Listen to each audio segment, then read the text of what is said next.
Tutakuwa ni wenye kuombea sasa kutoka kwenye ligi ya NSL hapa nchini niingie kwenye ligi kuu ya SportPesa, na ni kwamba timu ya kandanda ya Bandari imetoka sare ya kutofungana dhidi ya AFC Leopards siku ya Jumamosi ugani Mbaraki katika kaunti ya Mombasa kwenye mechi ya ligi kuu ya SportPesa.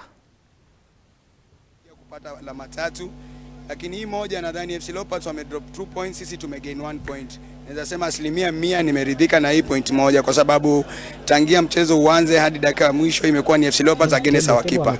Nadhani hiyo ni kitu moja ambao lazima tuangalie kwa jicho lingine, kwa sababu nadhani hatukucheza mchezo wetu kabisa. Nadhani pia kikubwa zaidi, najua tatizo liko wapi. Baada ya mchezo leo kuna vitu ambazo zimejiexpose kabisa, ni vitu gani ambazo inafaa tuzifanyie kazi.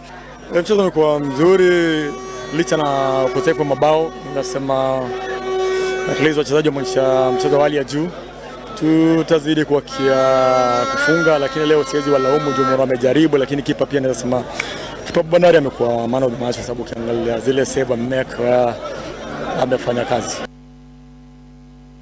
Sasa angalia hapa AFC Leopards, na wengi wanasema ukifika ukanda wa pwani ya Kenya hasa ugani Mbaraki katika kaunti ya Mombasa hapatoki mtu, na ukiwa ni mwenye kujaribu sana point moja uko sawa.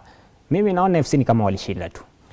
Kwa timu ya Leopards ni kwamba kupata point moja pale Mombasani